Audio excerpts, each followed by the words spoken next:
Welcome everyone to another episode of One for for the the Road. Okay. So this is episode 2. Episode 2, yes. Alam mo maganda yung pag-uusapan natin kasi ito naranasan ko na and I think naranasan mo na rin to. Yes, and currently nangyayari din to sa akin right now. Happening right now. Currently I happening. think this is a process, no? Yeah. Lahat tayo makakarikat regardless of age. Yes. Regardless of age or kung ano man yung estado mo sa buhay, mapamahirap, mayaman, pamilyado o hindi. Yes, and we're going to talk about adulting. Okay, so when will you know na you are a full adult regardless of age? Okay? And yung transition mo from enjoyment to maturity. Napakagandang usapin. O nga pala, this is sponsored by Cram Grounds. So pala, Cram Grounds. Kung naghahanap kayo ng study hub or co-working space na nasa Moraita area, meron din mga ino-offer may mga na... ano daw, may mga free drinks daw. May free drinks, coffee, yan. Wow, nice ha. May conference room in case na kailangan nyo mag-meeting with the... If you want to rent conference rooms or gusto nyo ng quiet place to study kasi medyo nagiging problem yan sa Manila, di ba? Yung talagang study place. Yeah. Kasi may mga doormates, maingay, sometimes it happens. So this is a very nice place. So check out Cram Grounds. Okay, so once again, this is episode 2 of One for the Road. My name is Jer Victor. And this is Miko, ang tito mong millennial na feeling bagets. Wow. Alright, so... And see you on the next one. See you on the next one. Okay, adulting. Okay, itong very broad na term, adulting. And I think this is a very millennial term kasi nauso tong term na to Talaga, millennial. sa panahon natin millennial Millennial ba? adulting millennial tsaka Gen Z kasi hindi before sa kasagsagan ng mga Gen Zs is ginagamit na tong term na to adulting. Siguro yung tawid nung transition, somewhere in between doon na buo yung term na yon. Ako para sa akin is kung ano na yung ginagawa mo adulting. Okay, may gagawin akong errands, kailangan kong lakarin ito. Yeah. Diba? Yeah, tama. I have to do this government pila, ID. Doon ginagamit adulting. yung word na yon na, okay, I have to go para mag-grocery. I have to adulting. Hashtag adulting things. Yes, Mga ganyan. tama. Oo nga, tama. Grabe, no? Dati akala mo walang katapusan yung pag-i-enjoy. Mhm. And to think na active yung mga tao and malalakas, akala mo enough na yon para ma-sustain yung pagiging healthy. Yun yung challenge sa pagiging pagiging fully responsible na adult, lalong-lalo na pag breadwinner ka pa. Paano mo hatiin yung oras mo sa recreation and sa responsibility? Yes, Ang hirap yan. Yung adulting papasok din dyan na hanggang kailan ka titigil ng pag-i-enjoy sa buhay. I can say na nag-i-enjoy pa rin ako sa buhay but I'm taking life more seriously now. Well, hindi naman too much pero sakto lang. Kasi yun nga, nag-outdoors, nag-work, I'm running a business, I'm running this, and I'm trying to maximize as much as possible. Pero parang I'm still, yung feeling na you're still growing, you're still learning, you're still figuring it out. Or Meron pa rin. andyan din yung question na how do you define success? Is it through financial? Or yung enough lang? Or nagagawa mo lang yung mga gusto mo? Pwede sa iba, success na yun Oo nga, kasi iba hindi naman ganun kayaman pero they find themselves na very Successful. happy. Yeah. And there are rich people who are miserable. Kunwari, madaming kang pera pero sakitin ka. Yun nga So, ako nandun pa rin ako sa... At my age, nag-iisip pa rin ako, midlife crisis ba to? Di ko alam Okay, hanggang kailan ako magiging ganito na nag-i-enjoy ng mga ginagawa kong kalokohang outdoor activities? Mature ba ako or not? Kasi medyo foolish pa rin yung ginagawa ko. Sa lang Paano foolish na dahil pwedeng knock on wood may mangyari if ever Oo. kasi too risky? Yeah, totoo. Mga ganun. Yun yung question ko sa buhay din na may mga tao kasi na trabaho ng trabaho, grind, day in and day out sa office, hintay ng retirement. 60 years old, magpapahinga na ako. Retirement fund, pension, nandyan na. Yes, makapag-retire na ako, makapagpahinga na ako. Masama ko na yung pamilya ko sa wakas. And then, age 61, biglang na unalive. Oo, no? Para saan yung pinag-ipunan mo? Yan. Para saan yung pinag-ipunan, pinagtrabahuhan mo kung hindi mo naman masyadong na-enjoy? Well, somewhere along the way, nag-enjoy ka naman kahit papano, outings, whichever, friends, family, blah, blah. Pero at the back of your mind, it's just another weekend. Hindi siya yung something na freedom na hinahanap mo kung ano man yung freedom in that sense of the word.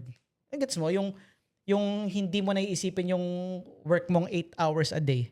Yung pwede mong gawin yung gusto mong Or nakikita mong lumalaki yung mga anak mo habang ginagawa mo yung Pero gusto mo? I'm trying to understand them no? Baka naman sa kanila, nag-enjoy sila ng grind sa work. May mga ganun mga workaholic. No? No? Pero nga wala namang masama dun sa ginagawa. Pero hanggang kailan ganun? At saka hanggang kailan ka malakas? What is enough? What is enough? Well, yung question na yan is kunwari, ito naman on the flip side, may pera ka, sobrang yaman mo, pero hindi mo naman na ma-maximize yung kung ano yung ginagawa mo ngayon. Kaya kay Miko na nag-outdoors, nagta-travel, kasi business is life for him or her.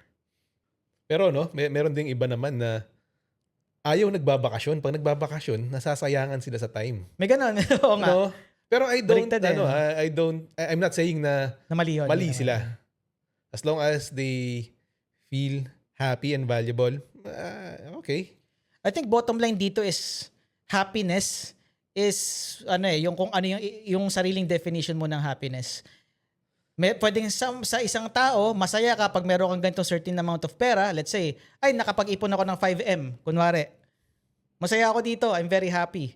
Iba naman, okay lang kahit wala akong ganitong halaga, basta nagagawa ko yung gusto kong ginagawa ngayon.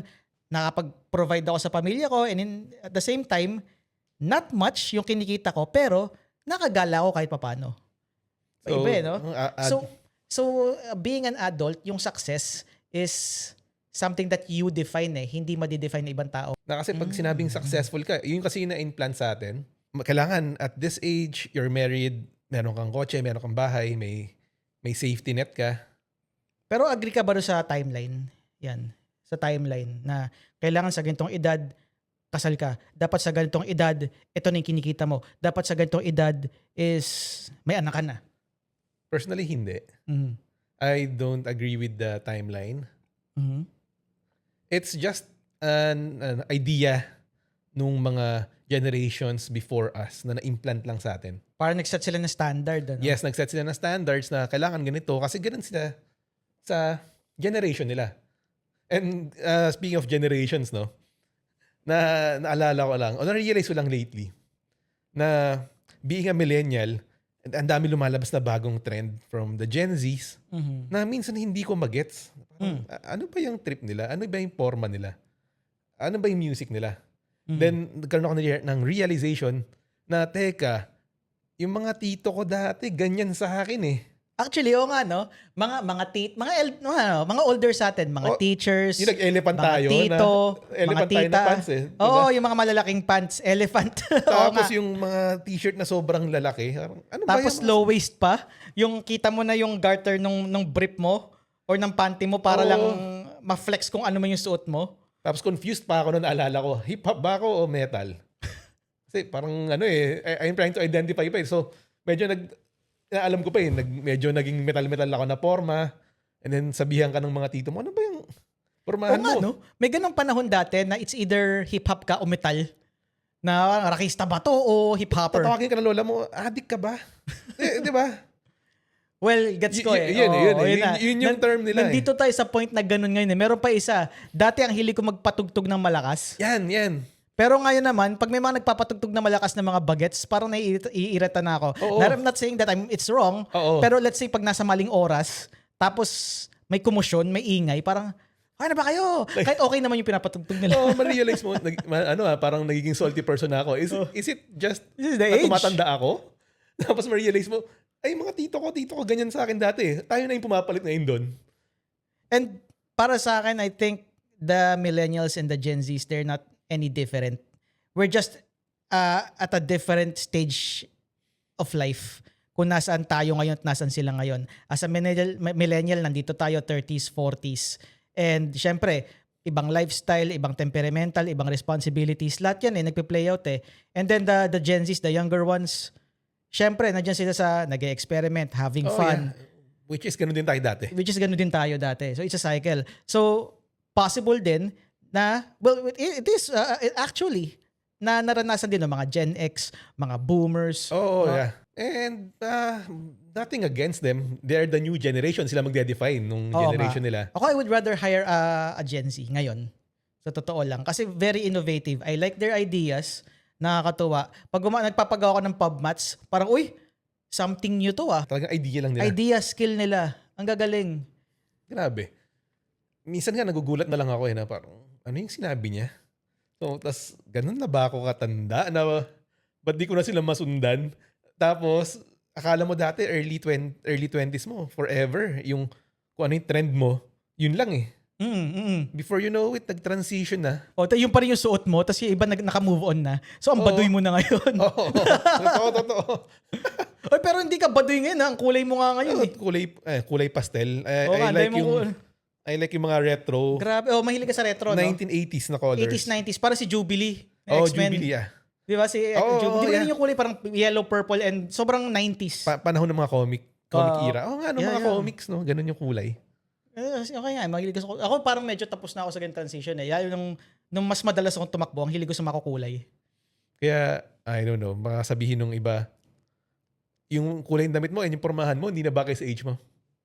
Well, may nakita akong ganyan ha. Isang Gen Alpha naman to, mas batang generation. Ano daw yung pet peeve nila? Ang sabi, yung mga millennials daw, trying to dress up like the younger generation. Tapos tinanong ng interviewer, what do you mean? Sabi nung bata, well, look around you. Gumanon siya. Na hindi na daw kasi akma sa mga edad natin yung manuot ng mga ganyang makukulay at mapoporma. So, how do you react to it? Anong masasabi mo ron? Kung iisipin mo, tayo before, nung nakikita natin yung mga Tito Airpat mo na nagsusuot ng, na tayo maging in. Kasi dati usong-uso yung Nike Shox ba yun? Yung parang may 4 na bilog Nike Shox. Oo. Tama ba? Yung ba yung shoes na yun? Hindi ko malala eh. Basta yung usong sapatos dati. Tapos pag nakikita kong suot siya ng mga boomers na parang they are trying to blend in. Parang bagay sa inyo. Parang ang bagay sa inyo is nakatuck in. Okay. May brown na sinturon, may lagayan ng cellphone dito sa gilid, and then polo shirt na may stripes. Yung stereotypical tito na suot. Pero ayun nga. Pero kung isipin mo, yung edad na yun dati, yun yung edad natin ngayon. Pero tingnan mo kung ano yung suot natin ngayon. Then siguro ganun din yung point of view ng mga Gen Zs. Yun na nga gaya na nabanggit, parang it's a cycle lang eh. Parang passing down from one generation to another, yung ganong perception versus nung, let's say, Gen Z or millennial. Okay. Yeah, totoo. Tapos isa pa, balik lang tayo dun sa kanina. Let's go back yung timeline. to adulting. Ang sabi kasi, di ba, na pag 18 ka na, ito na yung legal na pwede mong gawin. Pag 25, kailangan nasa ganyang. Pero kasi, actually until now, hindi pa rin masyadong nagsisink in sa sarili ko na, pwede na pala ako mag-asawa at anak. Nandyan yung procrastination. Or parang sinasabi ko, meron na akong ganun na, marami pa akong time. 25 pa ako. Ganyan, 26 pa lang naman ako. Ganyan ako. Parang 25 pa lang ako. Tagal pa ng yan. Sige, mag-enjoy muna ako. Then lumipas ang panahon. Okay, eto na tayo. 35 ka na. Before you know it, 35, 36 ka na. 37. Ush, konti na lang, 40 na ako. Ito pa lang yung napupundar ko sa buhay. May mga ganyang questions ka na. Kailan ba ako mag-aasawa? Kailan ba ako magkakaganyan? Kailan ba ako magkakaanak? Iyan na. Biglang magkakaraming ka na sa buhay. Then magkakaroon ka ng pag-compare sa And ibang I think tao. that's a really bad thing to do eh. Pero ako, feeling ko, possible na nangyayari sa karamihan eh. Lalo na ngayon na putok ang social media na marami we are all prone to comparison because of the flex culture. Totoo yan. Na makikita mo yung mga kabatchmate mo at their age, may mga magagarang kotse. Tapos ikaw compare mo yung sarili mo. Parang nire-raise mo yung benchmark sa sarili mo when in fact is magkaiba naman kayo ng blessing eh. At saka timeline sa buhay. Or ng story ng buhay. Or ng story. Tingin ko yung timeline kasi nga is naman na lang natin na ganun yung culture before. Na at this age, dapat settled ka na. Kaya ayoko nung mag-reunion eh. Lagi yung tinatanong, kailan ka ba mag-aasawa? Gusto ko, out of respect, di ko na lang, syempre, I just answer politely, pero sa loob-loob ko, parang pag-aasawa lang ako aasawahin eh. I'm not sure if ginagawa nila yun unconsciously dahil lang yun yung or baka nga yung gaya na nabanggit, yun yung nakagas ng standard. When in fact, ang dami na ngayon na pwedeng nagli-live-in lang, walang anak. Pwedeng married na couple pero childless pa. They're still trying. Meron na mga iba, single by choice. Kasi it's a thing now eh. Being single by choice. I'm not saying that I am single by choice. Talagang ano lang, nag-iiba lang yung priority. And yun nga, lastly, is possible na iba pa lang yung priority sa panahon ngayon. Or, he or she still hasn't found the right person yet. Kasi nga, very preoccupied dun sa ginagawa. Sobrang, no, sobrang komplikado rin ng Oo, pagiging adult and how you define it. Kasi it's not just bound by age eh. Well, it is. Biologically, oo. Pero by stereotype, pag sinabing success or adult ka, may bahay, financially stable, Mhm. may asawa, may pamilya. Kaya nga may kasabihan yun really? In this economy? Oo, yeah. Kasi nung panahon ng mga magulang natin, parang ang dali lang nakakuha ng bahay. Totoo, Di ba totoo. pinanganak tayo, may bahay na eh. Hmm. Pero ngayon, na nandito na tayo sa stage na yon, parang hirap mag-acquire ng property. Ang hirap magpalaki ng bata. I think it's a very huge responsibility na hindi lang mentoring, hindi lang nurturing, pati yung financial. And siguro pati sa work culture and sa competition, ibang-iba dati. Dati, pasok ka, trabaho ka, papromote ka. No? Parang ganun yung yung cycle before. Which is ngayon, ganun din, okay na naman, wala namang problema doon. Okay nga yun for an employer, okay yun. Pero kasi may trend ngayon na may mga term na quiet quitting. Alam yung quiet quitting? No. Ang quiet quitting, it's a Gen Z term, parang imbis na mag-resign ka, you underperform para mapansin nila na, ay, parang hindi na siya ganun ka worth it yung sweldo rito I think, have to let him go or let her go. Or, unti-unti na siyang lumalamig sa trabaho hanggang sa mag-resign. Mag-fade na lang siya. Mag-fade na lang. Quiet Mag-fade quitting. away. So, ikaw ba? Do you consider yourself as an adult? Oo naman. Ako naman. By age? By age, oo. Or baka, kasi sinasabing adult na, kasi tayo medyo childish pa tayo eh. Ako, I would say madalas childish pa ako mag-act. Mhm. And di ko ba pwede i-claim na adult ako? Mhm. Dahil I'm acting such like a kid-like minsan. Biologically adult. May ganun ba? Well, no. Pero adult in the sense of I think the term here is not maturity. Yung term dito is hindi mature maturing. Kasi we're still in the process and we're still figuring it out. And figuring it out takes a lifetime talaga.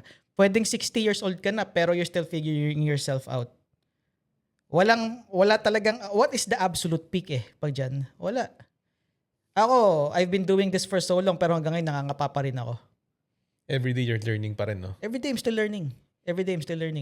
I guess talagang subjective siya. Siguro parang parang MCU, parang Marvel. Na dati, pag pag nagbabasa tayo ng comics or nanonood tayo ng TV, there's just one timeline, beginning, middle, end. Intro, rising action, climax, end. Ganun lang. Pero parang MCU yan Marvel Cinematic Universe, Yeah. diba? Na nag-branch out na masyado yung timeline. It's very broken na hindi na masyadong nasusundan. Lalo na in this economy. Totoo. Grabe. Parang gusto ko nalang bumalik sa pagka-high school. Yeah, lahat naman tayo Nung high school tayo, ano bang problema natin? Akala natin yun yung pinaka-problema. Wala, problema ko lang nun. Paano ako mag-load sa Ragnarok? So, I'm not sure kung alam to ng mga Gen Zs Pero ito yung talagang nagpasimula ng ano pa? Role-playing game? RPG? Yeah, RPG. RPG. Matagal na ang mga MM. RPGs. 70s pa lang may role-playing games na Pero multiplayer. Ito pero MMORPG. Yes, yun. Yan, massively multiplayer online role-playing game. Parang haba. Yan. Basta yun. MMORPG. Ewan ko tama Basta yung... Ragnarok, i-search nyo na lang kung di nyo alam. I think try na rin binuhay yun Ragnarok. Pero hindi na siya kasing... Yeah, hype pero mo. marami ng MMO ngayon Ano pa ba? May run online pa ba? May run pa ba yata no? Ano ba man lalaro ko dati? Run. Kinaadikan ko yan Para, ano ba? MU? May MU pa ba? Hindi ko rin alam Ano ba isip ng MU? Mag-on? Mutual understanding. Mutual understanding. Yung MU. So, Yeah, yeah. online games. Pero yun nga lang problema ko dati. Mag-load ng Ragnarok na napakasimple ng buhay. And pansin mo, nung time ng estudyante tayo, parang ang tagal lang 4 years, no? Parang, Oo nga, no? parang it's like forever. Pero, Pero, I think yun yung yun yung feeling na nararush ka rin as an adult. Kasi habang tumatagal, parang bumibilis yung oras. Parang bumibilis yung panahon. totoo, parang yung dumaan nga COVID, biglang, tapos na yun, 4 years na yun.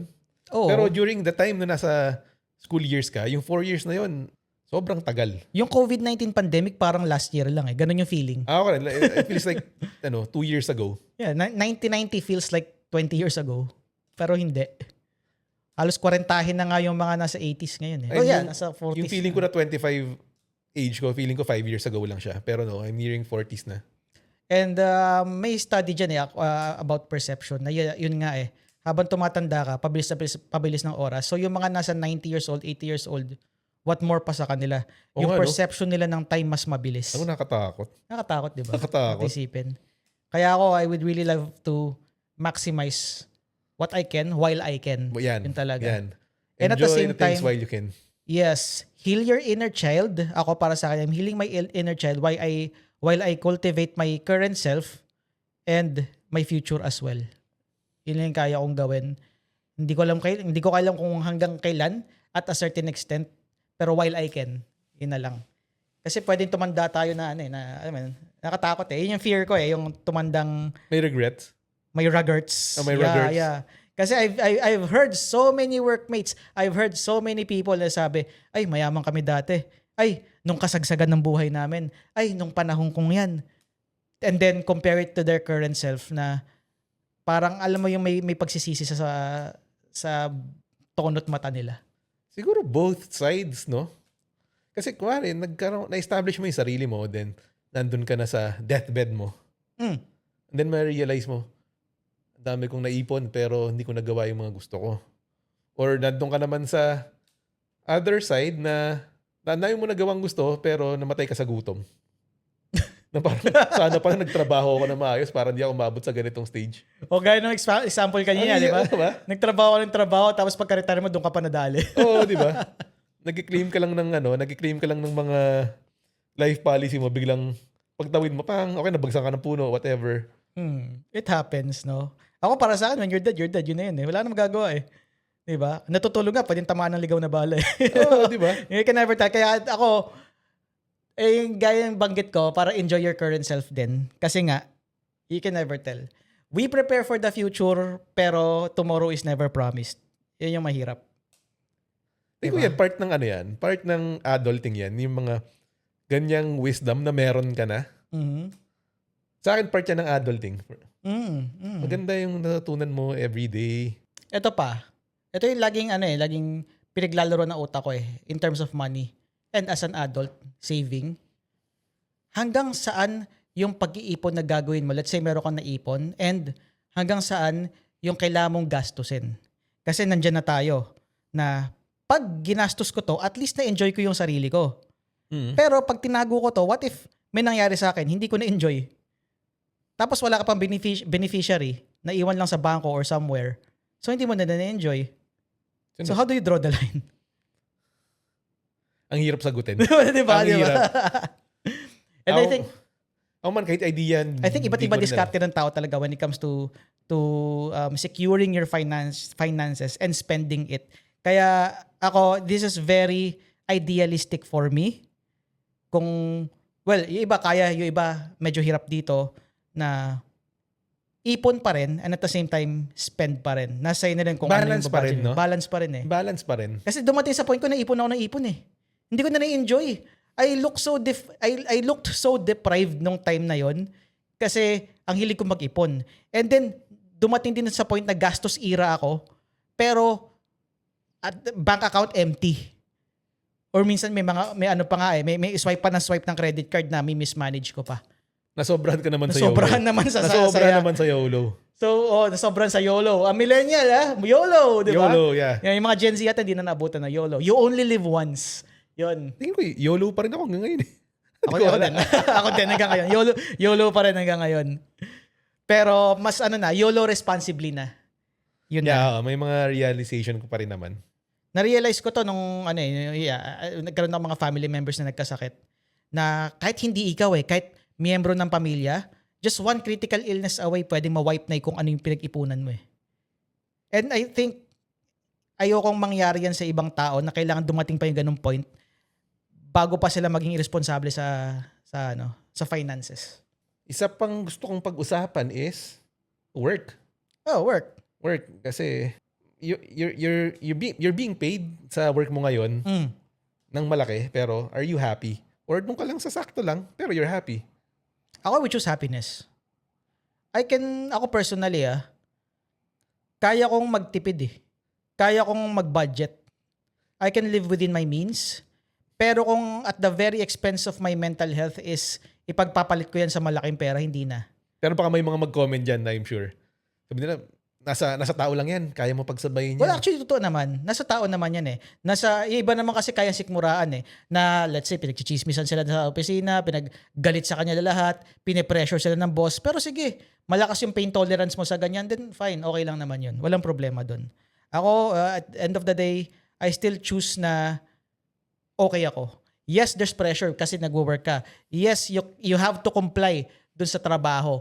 Pero, pag meron ng something na hindi na ikagaganda ng mental health mo or ng well-being mo, hindi ko ibig sabihin na pag tinatamad ka or Oo. hindi let's say toxic yung work Oo. or terror yung boss. Tapos hindi ka naman nagkakaroon ng growth sa sarili mo as a career person dun sa trabaho na yon, might as well leave. Or gawin nating mas magaang. Okay. How about kung paano naman madali yung trabaho mo, nakaka-deliver ka, wala kang problema sa mga colleagues at boss mo, yung trabaho mo pays the bills, pero hindi ka happy. Ano naman yung hindi ko happy, if ever? Hindi mo gusto yung ginagawa mo, although madali, pero it's not for you. Nangyari sa akin May nangyari bang ganun sa'yo? Oo naman. Pero it pays the bills, madali yung work. Umalis ako. Di ba? Hindi ako masaya eh. I mean, may time na I want to expand, I want to grow on my own na. And umalis ako. Kasi as someone na nag-work ng for so long, naranasan ko na maging sobrang komportable. Sobrang komportable na na-stuck na ako sa isang trabaho na dapat wala na ako doon. I'm being paid well, the people are great. Pero kasi, alam mo at the back of your mind, meron kang pangarap at saka meron kang gustong gawin na hindi mo magawa dun sa tamang timeline na gusto mo. Kasi Na-hold ba ka ng comfort na-hold ka ng comfort, which is very dangerous para sa akin. Totoo. It's good, it feels nice, it feels very, very nice. Pero yung comfort na yan, pwedeng yan pa yung ikadali mo eh. Yeah. Pero I'm speaking para sa akin na hindi to mag-apply sa lahat kasi not everyone has the luxury of just leave work tapos maghanap ng bagot meron kagad. Kasi syempre, people have mouths to feed eh. Totoo yan. Diba? And Iba naman, kaya nagtatrabaho para, hindi lang para sa sarili nila, para sa pamilya eh. Diba? May mga anak. wala silang choice. Wala silang no choice. Yeah, walang no choice or ayaw lang nilang mabakante. Kasi nagpapaaral, nagpapagamot, etc. Pero ayun, sa akin lang, ganun lang naman. Yan tingin ko yung nagiging problem mo para sa most na hindi sila makapag-explore ng other things that they want to try. Kasi pag nag-quit sila dito, hindi nag-work to, wala akong safety net. Yun pa yung backup plan eh, no? No. Walang backup plan. Na parang I like the idea na doing something rather than sa ginagawa kong to. And I know na magaling ako dito pero ayokong isugal. Kasi mabakante ako ng a month or two, hindi lang ako to, meron patang ibang mga nakakaranas ng ganito, I'm sure. Bakante lang ako a month or two, wala na akong titiran. Ay, talagang no? May tinatawag na isang kahig, isang tuka. Oo, tingin ko may Paycheck mga to ganyan paycheck, no? Which is Yeah, meron hirap. akong may work ako dati na he owns a lending company. Talagang may mga accounts pa daw na since 2006, tapos ang ginagastos nila is yung nililend sa kanila, yung niloloan nila. Tapos parang laging month advance yung bayad nila. May ganun eh. So once na nawalan ka ng work, yari ka. Diba? Pabuli ka ng collections. May ganun. You want to explore other things pero tali ka dun. Tali ka dun. Which is really sad. Sad para sa akin. Kasi ito sobrang idealistic nito. Kaya ka nag-work. Kasi nandyan naman tayo. Kaya tayo nag-work para mag-earn para magkapera. Pero at the same time, kaya tayo nag-work is para makuha yung skill set na dapat na para sa atin. Para yung competence na yon is magamit natin para sa sarili natin in the future.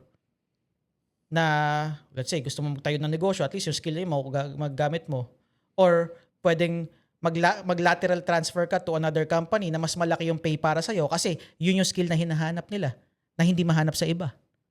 Minsan parang rin, no? Hindi lang sipag at tsamba. Is there such thing as tsamba? Ako tingin yes, mo? may something as tsamba para sa akin.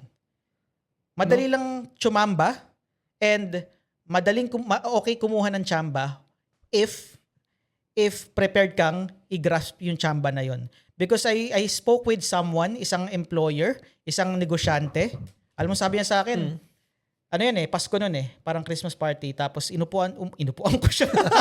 Wag. Hindi, Wag. upo sa tabi niya I always find myself na umuupo dun sa tabi ng someone na alam ko may matututunan ako. Sabi niya sa akin, hindi Jer, chamba lang to lahat. Chamba lang. Chamba, 60-70 branches nationwide. Chamba. Para sa akin, hindi chamba yan. Well, naniwala naman ako sa kanya, pero sa loob ko parang chamba ba to? Iniisip ko And then I realized, pwedeng yes, chumamba ka. Yes, the opportunities presented itself nung kailangan. Yes, nagkaroon ka ng window nung time na ngayon. Pero kasi, prepared ka nung time na yon. Ginrab mo yung opportunity nung time na yon kasi you are already equipped. Yun yung nangyari. And then he executed. Now that's the good chamba. Yun yung chambang hinahanap at yun yung chambang dapat nating kunin once na nasa certain career path tayo na kung ano meron tayo ngayon. And yun yung magpo-propel sa atin. And not everyone has that luxury. Not everyone has that opportunity. Oo, kasi lahat naman tayo masipag. Mhm. Lahat tayo we're working hard. Mhm. Pero yun nga lang, baka na-overlook natin yung mga opportunities na nauunahan tayo ng takot. Yeah. Ako guilty ako dyan maisip ako. Lagi ako, pag-isip ako muna, okay ba to? Pag-pray ko muna to. Lagi Yeah, I agree. May ganun din ako na pinapangunahan na ako dati na di naman ako matatanggap dyan. Wala naman ako skill para dyan. Pinangungunahan mo na sarili mo. Hindi ko nakaligawan to, mabasted ako rito.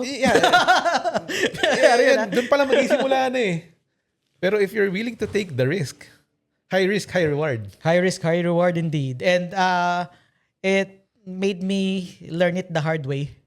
Kasi parang ngayon ko palang masyadong ina-apply to sa buhay ko. Kasi dati, mas play safe ako dati. Pero ayan, tignan nyo si Jer na at his age, yung success niya and yung mga realization at his age, ngayon palang nagmamaterialize. O meron na mga na-build before, pero ngayon yung mas malaking mga turning point ng ng story of your life Wow. di ba? Chamba lang. Chamba lang. I don't think so. Kasi matagal na tayo magkakilala You're nag-grind ka ng longest time para i-build yung kung ano meron ka ngayon Yun ang talaga I think ang gusto ko lang masabi rito is lahat naman tao kasi masipag Oo, yeah. Ang problema lang kasi is hindi alam ng karamihan, lalo na yung mga bata, hindi nila alam kung saan nila gagamitin yung sipag nila. Kasi ako sobrang tamad kong estudyante. Tamad akong pumasok. School bukol din ako Gusto ko mag-aral pero ayokong pumasok. I don't want to wake up kasi tapos I will drag myself. Ganun talaga ako. Pero na-realize ng tatay ko at saka ng iba kong sa family, mahilig ako magbasa, mahilig ako magsulat. Pero nasa bahay lang ako. I think doon na-identify nung time na yon. So I think if something your kid is passionate about, kailangan ma-identify din ng parent Hindi lang passionate kung saan magaling. Yun talaga, laking bagay Kasi pag ni-nurture yon, pag kinultivate yung skill set na yon, ay nako. Let's cut the culture na mag-nursing ka. Yan ang kikita. May ganun kasi na, yan pa, nung college ako, ang daming bumubulong sa akin. Nothing wrong with being a nurse, Nothing wrong with that course. Pero kasi nung time na yun, kasi hype na hype ang daming mga, di ba? Saka there's nothing wrong kung you're passionate about what you're doing. Kung gusto mo maging nurse, that's okay. Pero kasi ang daming mga nasa ibang bansa ngayon dahil dyan. Kumikita ng malaki. Naging successful. Ang gaganda ng pamilya dahil pero dyan. dati, fina-force kasi lahat ng mga magulang. Ba't ka magko-communication arts? Walang pera dyan. Ganun yung ano sa akin. Anong ginawa ko? Di nag-communication arts ako. Yung gusto ko Ang lungkot lang na parang ginagawa yung investment yung anak nyo para yun lang. Para gawing safety net nyo when it comes na mag-retire kayo. Pwedeng pwedeng yun yung outlook. And on the flip side, pwede rin naman kasi na the parent is looking after their child na Yeah. they think they know what's good for the bata. Good for them. Oo. Kung mas maganda yung Which magiging is- future mo dito, makakapunta ka sa...